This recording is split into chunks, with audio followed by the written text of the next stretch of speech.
Assalamualaikum warahmatullahi wabarakatuh.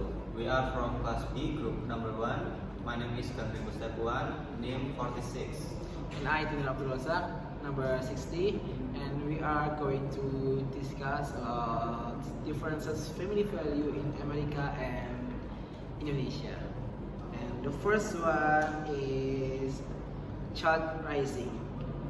In America, acculturation begins at birth and teaches new generations of children the customs and values of the parents' culture.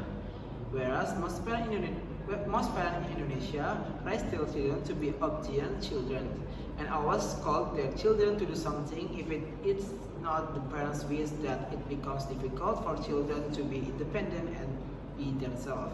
The second one is the young adulthood.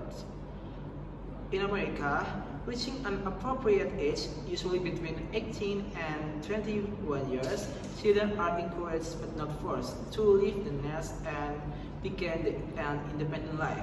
Meanwhile, in Indonesia, a child is allowed to have his own home or may choose his life when he is married, and that rarely happens.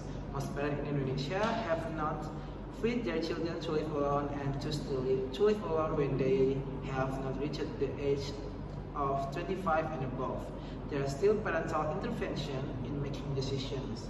And the third one is the elderly.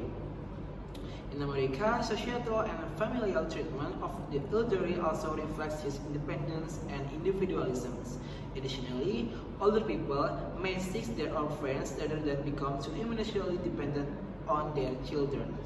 Glorification of youth and indifference to the age have left many older people alien and alone.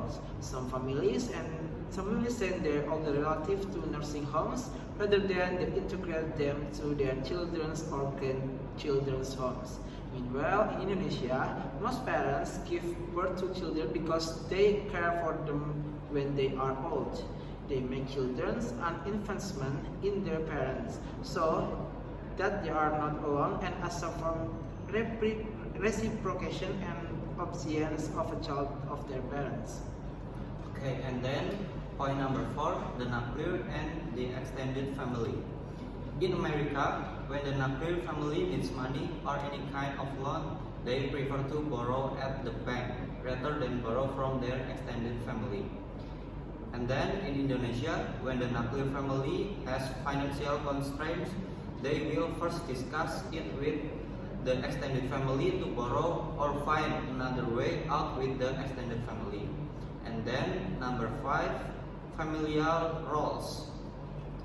In America, the task of making a living and money is not fully carried out by men, and the task of taking care of the house, looking after children, and so on is not fully carried out by women.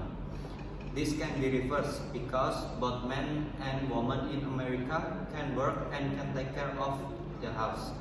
And then in Indonesia, almost 85% of men earn and living and make money, and women are more at home and taking care of children. It is still rare in Indonesia when men take care of the house and women earn a living. And then number 6, stability and change in the family. In America, most nuclear families have abandoned the culture or custom of their extended family. Many single parents in America prefer to take care of their own children, but there are also many parents who divorce and then remarry. And the next, in Indonesia, the culture and customs of the extended family are still very strong.